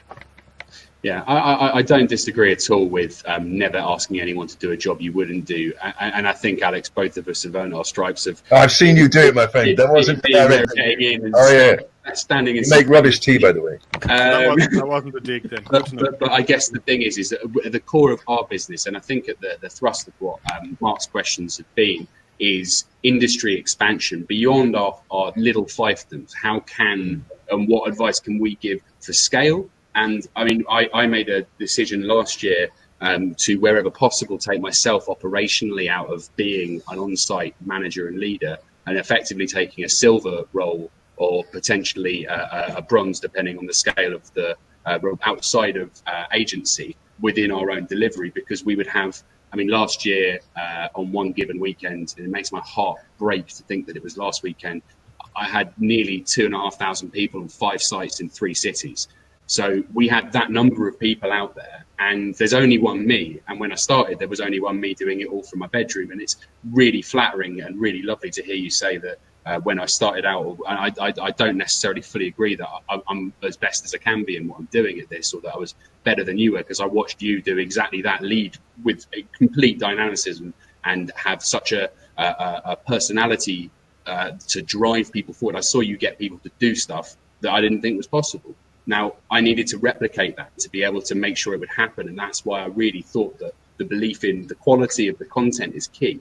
But also, when I say trainer, I don't mean go online, find a trainer. I mean, looking within your own ranks. Everybody who's heard one of my briefings before, and I'm sure there might be 1 or 2 people on here, know exactly what I'm going to say. So the people that I choose to go and deliver that are not necessarily professional trainers, but they're charismatic, confident public speakers. Potentially they're performers in their other world, and I get them to perform my script. So I know that every single person has had that authentic message delivered, that it means that we can stand by whenever there's a problem or a dismissal or a security issue or anything like that. Every single person wearing our high-vis, those pink high-vis, they all have had exactly the same thing delivered with the same rapture, but they haven't had to sit through an hour of me doing it, which, you know, I wouldn't. But just going back to something, and I totally agree. That is exactly what I meant. It doesn't necessarily you have to do every single one yourself, otherwise it doesn't work. But that sort of people at the top, you will find next to you, shoulder to shoulder, when the going gets tough. You're not on your own. But one thing that you said there, which was actually in one of these slides, which we're just not going to bother with anymore, is why isn't the volunteer management team by default represented in the SMT, in the sort of senior event management team, decision-making roles? I mean, in a lot of cases they are. Yeah. And I think you and I both have kicked doors down until we are involved. It's like, how can you possibly expect us to deliver decisions that you've made unless you've asked us if they're possible?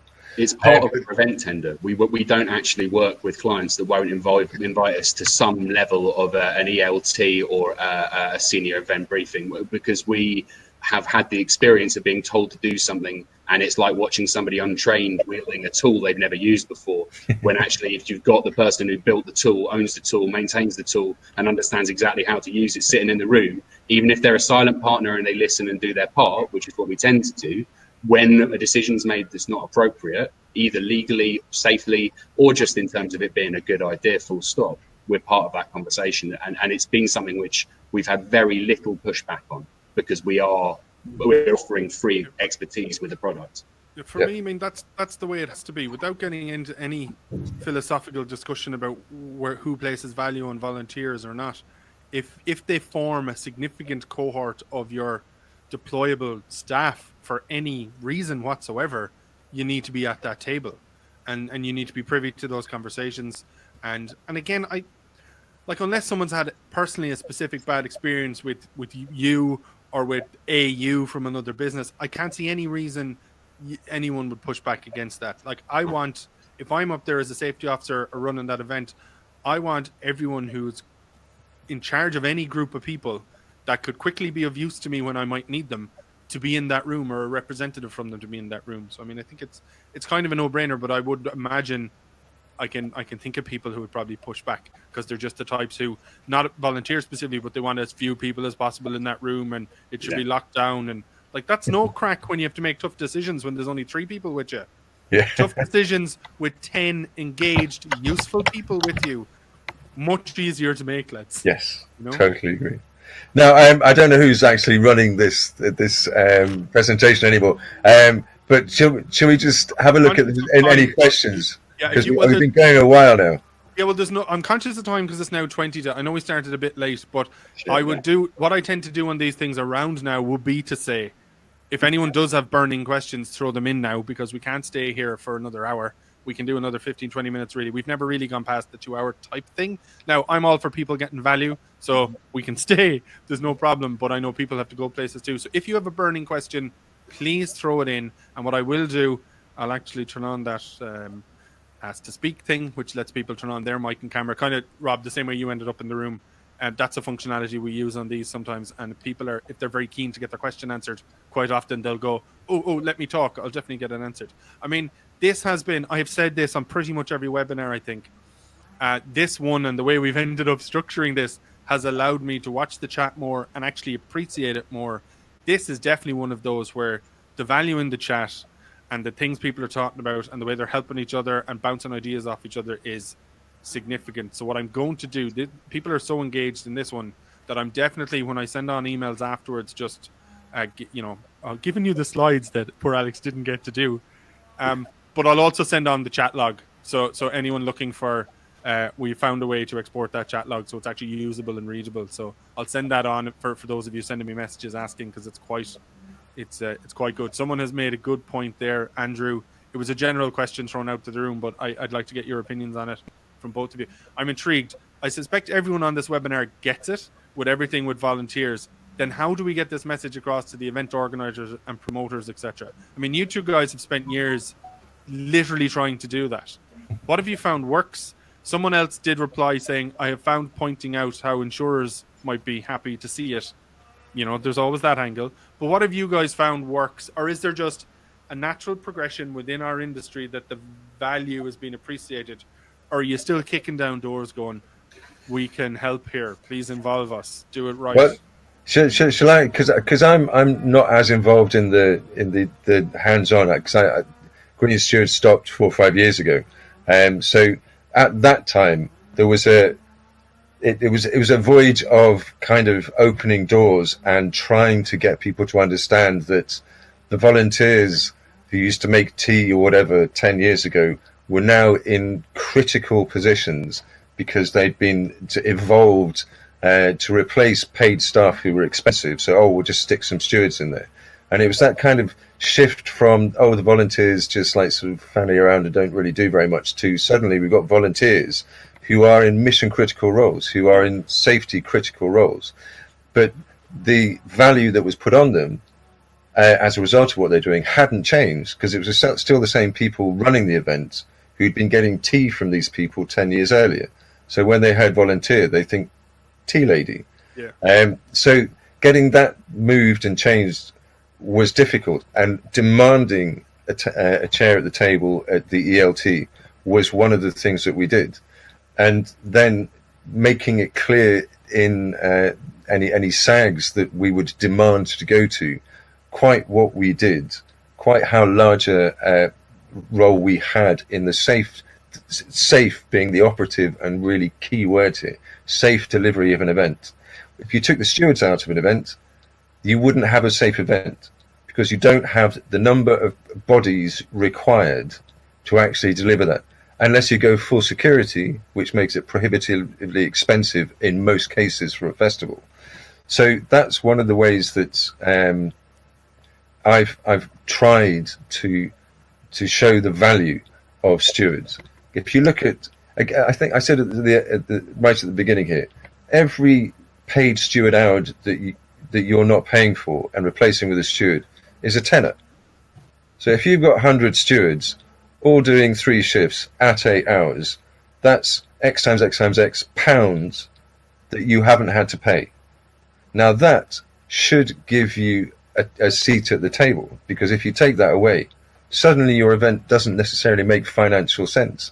And it's trying to get promoters to understand not just the value of what we do in terms of function, but also the value that we contribute by the absence of cost to their bottom line. Yeah. And I think that's a really strong push. Interesting point, yeah. Totally.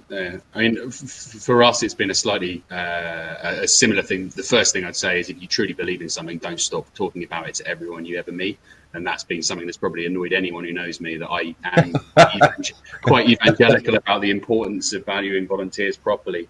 I mentioned previously, we demand it. I'm not booking our team. I don't trust someone else's quality of doing their job if they don't let me see their homework before I go and sit in the class with them. So if I'm going to send 500 of my best into someone else's field, I want to see all their plans, not just an EMT. I want to see everything, including their risk assessments. I want to know what their insurance looks like. The reality is, often a supplier gets asked for a lot of documentation that I'm sure a lot of people never read. We ask for all of that from our clients up front, and we then start the conversation before we get there. So we will ensure that we have a number of face-to-face meetings. We, as you say, require involvement in the planning. But what I found most helpful was being able to develop relationships with all of the interlocking agencies. So, for example, we work closely with a number of ticketing providers, which allow us access to their ticket scanning technology, so we can use that in training people before they get there, so we know the guys know what they're doing before they arrive. We work closely with security teams as well. So normally security teams will go, oh God, the volunteers. If they see our guys rock up, they know they're going to get something that works. And that has been, you know, as you say, you only need one bad event to be able to make you look like a bunch of wallies, and you lose all of that hard work. But we are proud of only ever going in when we know we can do it. And we also say no to a lot of shows. So we don't just have a business rule of saying yes. If it doesn't sound right and if it doesn't feel right, we just won't do it. So there are a number of providers out there. We're not the cheapest by a very long way. We're also not as expensive as it would be to get a full paid team. Yeah. We demonstrate that value from the get-go. And if somebody wants to try and fight with us over a couple of pence a head an hour, or meal ticket value of 40p an hour, of 40p a meal ticket, or something like that, I tend pretty much, as a rule of thumb, just to go, and I actually have sent the email addresses of the directors of our competitors, going, these guys are probably a better fit for you.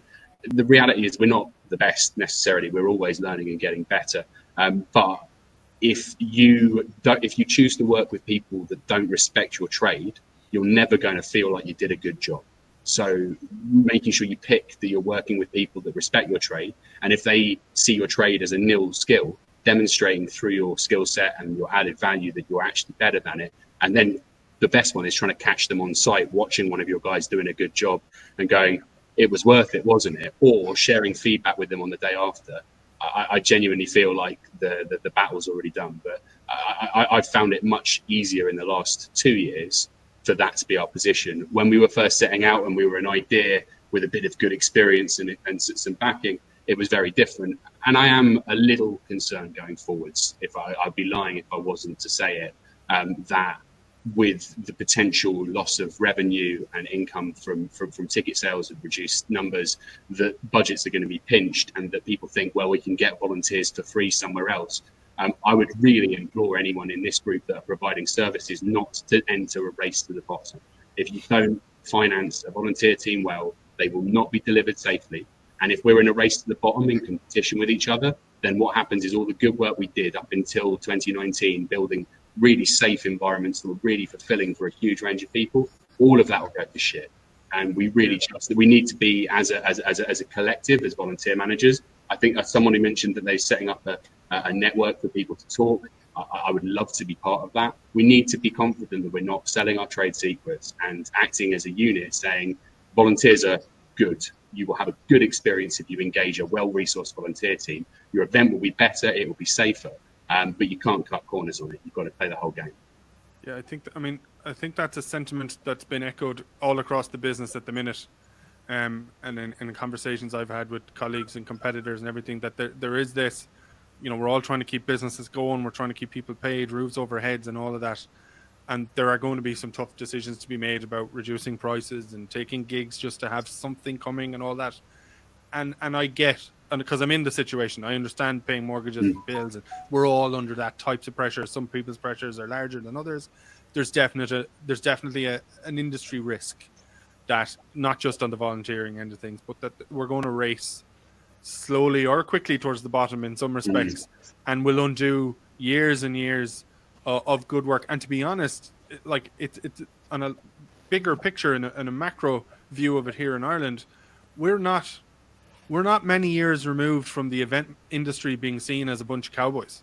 And again, you guys are ahead to a degree in your development in the UK, but I mean, in Ireland, even when I got into the business properly for myself 7 or 8 years ago, there was still a lot of cowboys and the perception of cowboys and shortcut takers and all that. And we're going to undo, and I mean an awful lot of good work from people I like, people I don't like, people, colleagues, competitors, everyone, that we've all developed this into a real industry that it's full of professionalism, whether they be professional people or not, but it's full of professionalism. And this is going to put a lot of pressure on us from a lot of angles. There's an interesting question there, aimed to you, Rob, really.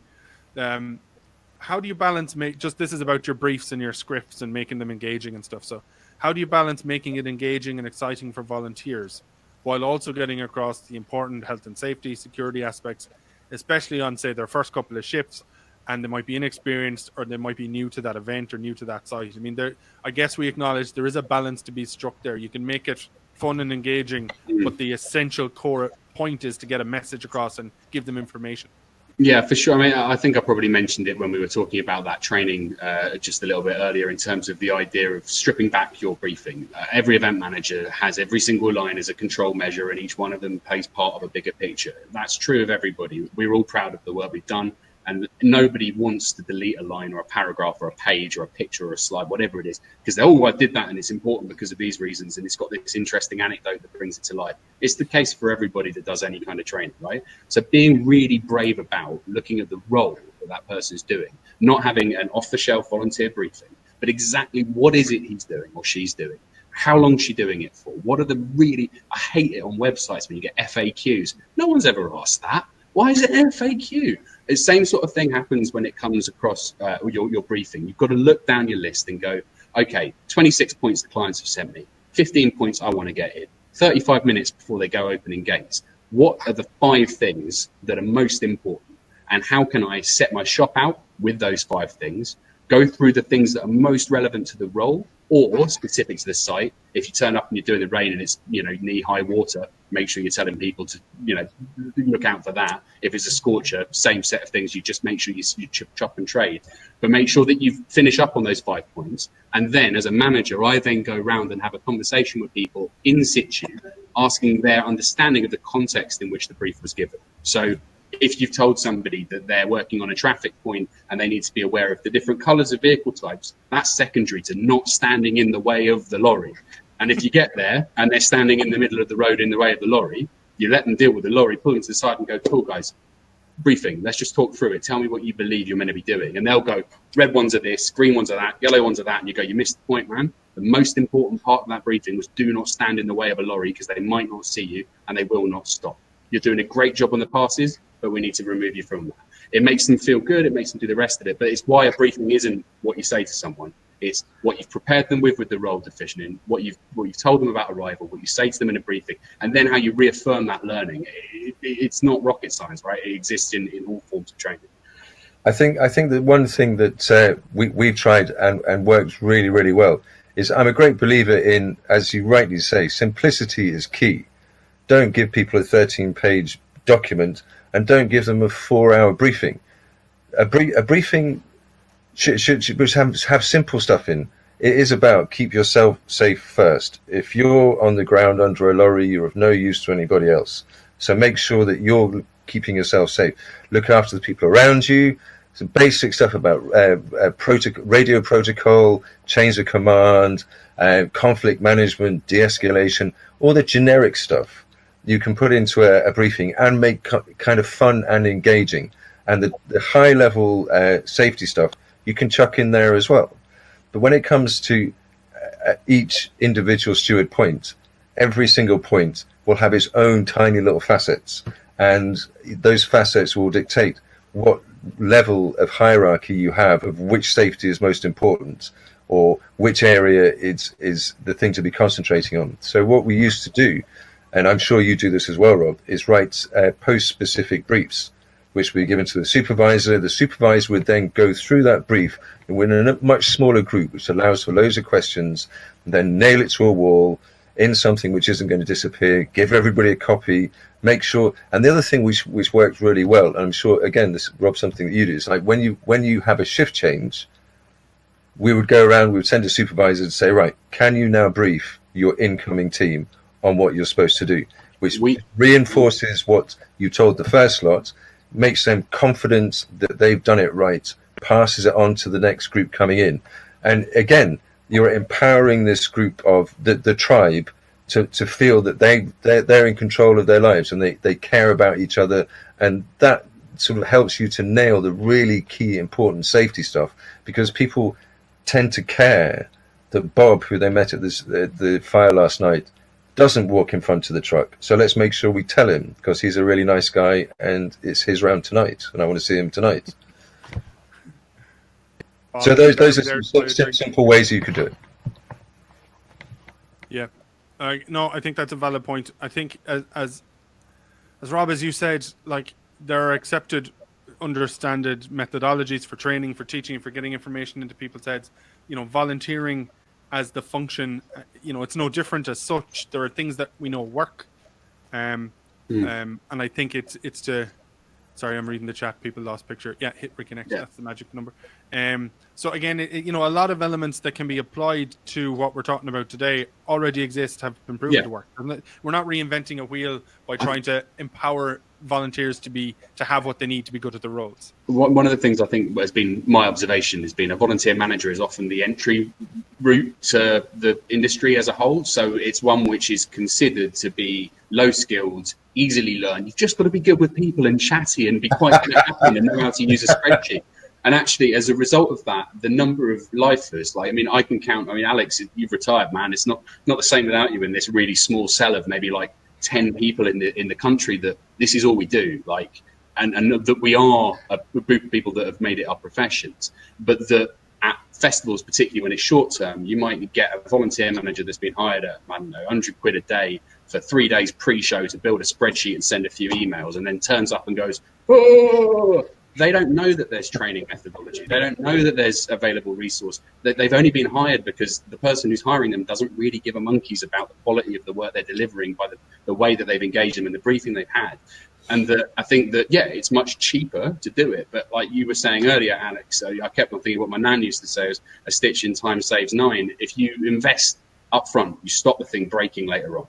And that is something that I welcome. We have a relationship with both universities here in Bristol where we bring interns in as paid interns to basically, not as event management, we're not going to teach them how to organize an event, but to become volunteer management, relationship management specialists, giving them those opportunities. And then they go off and they can either work with us or they can go and run their own thing. But whatever happens, as soon as you've gained that experience, you're a staff manager.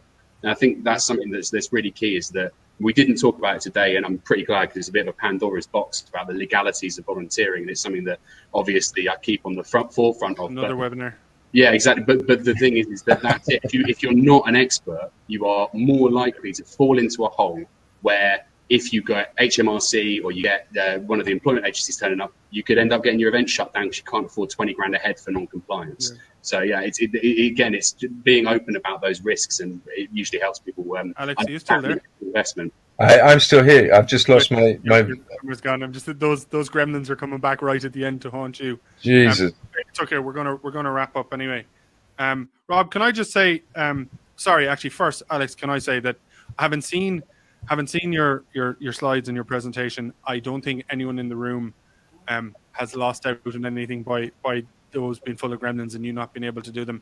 The second half, shut up, Matt. We're not doing a webinar on Tuesday. The second half of this was, as I just explained to someone privately there in the chat, was designed as a chat with you and Rob anyway. So I guess we've just gone to a panel format and had that chat instead. So I want to thank Alex for the work put in. Apologize for those gremlins in the tech end for you. Rob, I want to say thank you for being willing to jump on at the start when things were going to always, and to be willing to be the second half and have this discussion anyway. And can I just say, for me personally, there's a great thread running through what you guys are saying, and in particular, Rob, what you're saying about the fiefdoms and looking beyond them and not building or creating or improving just for ourselves, but understanding that if you'll invest time and effort into people and maybe they go work elsewhere, you're not going to have them forever. Maybe they're with a competitor in 3 years' time. I think that's the nature of our industry. Yeah. And then volunteering is no different. But to be honest, it's not often A, someone thinks it, in my experience, and B, someone articulates it. And we think quite similarly. I often think of us as event management companies working similar. We're similar to media in that people tend to move around, especially younger people these days. Yeah. If you get 4 or 5 years out of a staff member and you gel well together and it's a great team, there's a natural progression, I think, as a businessman, I expect. And I would view what you're talking about similarly there, that people will move. Maybe they physically move and, life changes for them. And, that's all part of it. I think if we all think, and it speaks to my final wrap up, considering this is the final webinar in this part of the series, is that if we all think beyond ourselves or the area of the business we're involved in, and if we all just think of ourselves as a wider industry, a broader industry, where what I do will impact what you do, will impact what Dave and Medical does, will impact what Ben and CDM do. All these things are interlinked, and sometimes I guess we only appreciate it and see it, even us ourselves, when we're on site and I can't do my thing because Alex hasn't done his thing and now he's pissing me off or whatever. It's site and event specific usually where we all get to chat or talk or understand one another's perspectives. And while I think these webinars have been one way during lockdown and everything that we've all been able to do a bit of that, there are other ways. There are other people running webinars. There's a lot of good stuff that's happened during this. And whether it's, I know Sarah Jane, who's here, has set up a LinkedIn group. I know people are, exchanging their LinkedIn. LinkedIn's a great platform for this kind of thing. Lots of us are really active on there. But whether it's, we're taking a break from webinars for a while, not because we're fed up with them. We have a couple of other projects, including my dissertation, that needs a little bit of focus for a while. But we plan to be back later in the year. We have a load of webinars. People have said they'll do this, they'll do that, just to put some structure on, same way as we did with these ones. And we'll be back to do that. But what I'm saying in a very long-winded way is, don't anyone else be afraid to fill the void in the meantime. Do something. Let's all keep talking. Let's all keep lifting one another up. Some people find great value in these things. They get annoyed when they can't tune into them. They're delighted that we put them on YouTube. Like anything that we're doing, someone else can do. So feel free to do your own webinars. Feel free to set up a different LinkedIn group or whatever. But let's all keep talking, and let's all help each other navigate the craziness that's not stopping anytime soon. Can I just add to that? What I'd like, everybody's having dark times at the moment. Everybody is really, really struggling. And the longer the absence of work, seeing our friends, being out in the fields goes on, the darker it gets for a lot of people. And I speak from experience.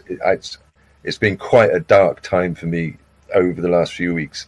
Now, as an industry, we don't tend to talk about mental health, depression, all that kind of stuff, because we're butch, macho, work 18 hours a day, all day long, 12 days a year. And it's just whatever it is.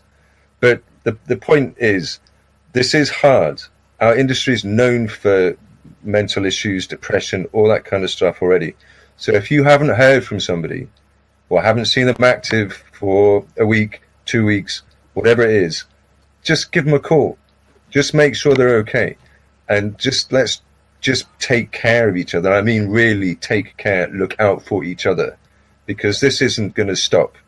This darkness, this absence of work, absence of money is just going to keep going. And none of us are going to feel any happier about it today as we will tomorrow or a month from now. So that's just my plea to the industry. Let's just be nice to each other, take care of each other. And if you haven't heard from your mates, maybe they're having a great time down the beach, maybe they're not. Check in and find out. Is that my mic drop moment? Yes, I think it is, because I had other shit to say and I ain't saying it now. Well, it doesn't matter. That's an important message to finish on, and I'm happy. Yeah. I was going to say, I just wanted to thank you both for inviting us here, but you've got to deserve yourself a mic drop moment as well, Mark. You've done a fantastic job by bringing these together. I think I speak on behalf of everyone. Oh, yeah. Thank you. But no, honestly, I'm done. I'm just pressing the big red button now, because that's what we finish on, folks. Think of the people in the industry. Let's all help each other. We're talking about it in a very altruistic way currently, and sharing knowledge and all that. But just, Alex is right. Think about the people you mightn't have heard from. Maybe they're doing better than you are, and maybe, as Alex says, they're on the beach having the crack. Maybe they're not. So whether it's in a room like this or just a text or a phone call or whatever, reach out. Let's all hang in there. Things will get better. We'll all be back in muddy fields, wishing we weren't in muddy fields at 3 a.m. very soon. I say very soonish, as soon as possible. And I think it's keeping most of us going at the minute, that there's light somewhere at the end of this tunnel. So make sure to check in with people. And yeah, I'm not reading the rest of my crap. It doesn't matter. My crap doesn't matter now. So thanks to you two. Thank you to everyone in the room. Thanks, Mark. Again, I still exist, whether we're doing webinars or not. If anyone needs me, mark@safeevents.ie. We'll be back at some stage with more webinars. We're working on a few other things. But more importantly, just reach out and stay in contact with people, and let's not forget one another. I hope you're crying, Matt. There you go. No, tough. It's Alex's fault, not mine. All right, folks, I'm going to shut the room. So, Rob, Alex, thank you very much. Crazy morning with tech, but I think it was worth it. People seem to have gotten great value out of it and enjoyed it. So, thank you very much to you both. Thanks a lot. Take care, guys. Good luck. Bye-bye. Bye.